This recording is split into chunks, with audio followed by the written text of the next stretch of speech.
Hello friends, Robert here, KE0STT, with a quick update on the Shack rebuild. I've been doing some testing over the past week or so, trying to figure out if I like the layout of the radios, the equipment I have hooked up, where everything sits, things along those lines. As you know, I only have 4 feet from one end of the desk to the other, and I can go up a little bit, but 4 feet is basically what I have to work with. There have been a couple of changes since the last video I posted. First and foremost, I removed the MFJ keyer, which I had hooked up to the TS450S, this radio. I wasn't really happy with the performance of this particular keyer with the 450S. Nothing against the keyer, and really nothing against the radio. It just didn't suit the way that I wanted to operate. So I took that out of the loop. I do have the TS520 running at the moment with a straight key. I'm not transmitting any tones at the moment. That's just the side tone. But I've been working straight key for about a week to see if I like this setup. One of the reasons that I like the 520 for straight key is that I can hook it up to a device called a filter. This is a Cantronics Vari-Filter that you see up here at the top. It's an older unit, but it works quite well. What it does is allows me to shape the output sound from the 520 before it goes into the speaker. So for CW work, it helps I can narrow the output sound. I can filter out some of the competing stations, things along those lines.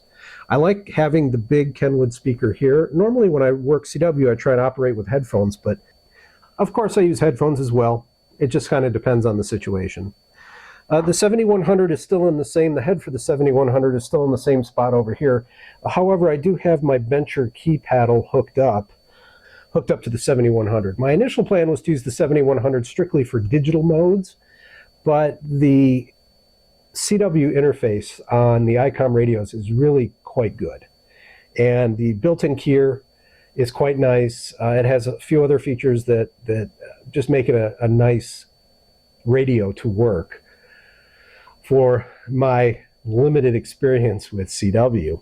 Plus, of course, it does the digital modes. I have Linux up and running on the computer, and I've done some digital modes. I've already installed a couple of pieces of software, FLRig, JS8 Call, Nano VNA Saver for the Nano VNA, of course, for all of the antenna work. I kind of like this setup. I might just keep this the way it is. That would leave the TS450S for primarily single sideband.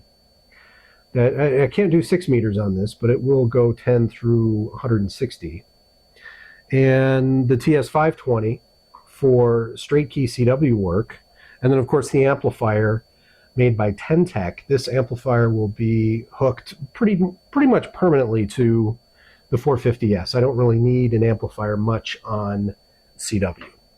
So I like the setup the way it is now. I still have to figure out antenna switching, if I'm going to put in a switch for that, or if I'm just going to continue to unscrew coax from the pass-through and then change it over to either the radio or the antenna that I want.